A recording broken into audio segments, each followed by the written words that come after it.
அனைவருக்கும் வணக்கம். இந்த பகுதியில் நம்ம பயன்படுத்தக்கூடிய உண்மையான கேபி ஜோதிடத்தின் அடிப்படையில் வெளிநாட்டு பயணம் யாருக்கு ஏற்படும் அப்படின்றத இந்த பகுதியில் பார்க்க போகிறோம். வெளிநாட்டு பயணம் அப்படின்னாலே நம்ம ஜாதகப்படி 12ஆம் பாவத்தை தாங்க எடுத்து பேசணும். 3ஆம் பாவம் அப்படின்றது சிறு பயணத்தையும், அதுக்கடுத்து 9ஆம் பாவம் அப்படின்றது நீண்ட தூர பயணத்தையும், 12ஆம் பாவம் அப்படின்றது வெளிநாட்டு பயணத்தையும் குறிக்கக்கூடியதாக இருக்கும். இப்போ இதுக்கான விதி என்ன அப்படின்னு பார்த்தோம்னா, 12ஆம் பாவ உபநட்சத்திரம் நீண்ட நட்சத்திரம் 3, 9, 12 இந்த வீடை குறிக்காட்டினா அந்த ஜாதகருக்கு வெளிநாட்டு பயணம் உண்டு. இது ஃபஸ்ட்டு விஷயம். இப்போ நான் உங்களுக்கு ஆய்வுக்காக ஒரு ஜாதகம் காட்டியிருக்கேன். இந்த ஜாதக டீட்டெயில்ஸ் பார்த்துக்குங்க. 1965 பிறந்த ஜாதகம். இந்த ஜாதகத்துடைய லக்கணம் மீன லக்கணம், 12ஆம் பாவம் கும்பராசியில் விழுந்திருக்குது 11 டிகிரியில். 12ஆம் பாவத்துடைய உபநட்சத்திரம் சனியாக இருக்குதுங்க. அந்த சனி அகைன் கும்பராசியில் இருக்குது. சனி விழுந்திருக்கக்கூடிய நட்சத்திரம் குருவுடைய நட்சத்திரத்தில் விழுந்திருக்குது.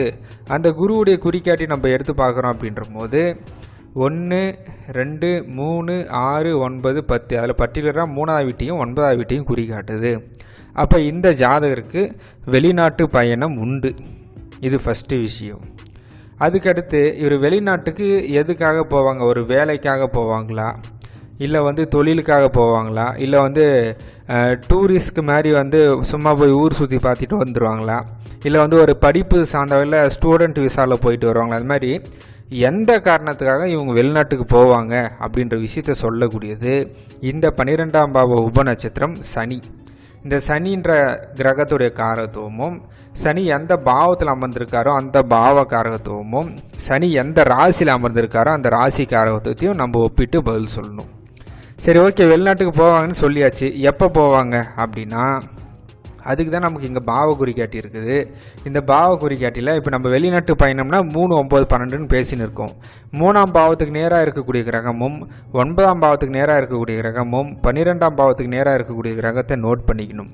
நோட் பண்ணிவிட்டு இந்த நேரத்தில் இருக்கக்கூடிய ஆளுங்கிரகத்தை கணிக்கணும். தினாதிபதி, லக்னத்துடைய ராசி அதிபதி, நட்சத்திராதிபதி, சந்திரனுடைய ராசி அதிபதி, நட்சத்திராதிபதி, அந்த கிரகத்தை எடுத்துட்டு இந்த 3, 9, 12 இருக்கக்கூடிய கிரகமும் இப்போ இருக்கக்கூடிய ஆளுங்கிரகத்தில் இருக்கக்கூடிய கிரகமும் எது பொதுவான கிரகம் அப்படின்றத கொஞ்சம் பார்க்கணும்.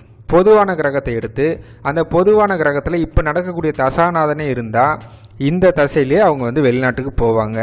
சப்போஸ் இப்போ நடக்கக்கூடிய தசாநாதன் அதில் இல்லை அப்படின்னா அடுத்த தசை எதுனா இருந்தால் அடுத்த தசையில் போவாங்க அப்படின்றத அவங்களுக்கு கன்வே பண்ணி நம்ம சொல்லலாம்.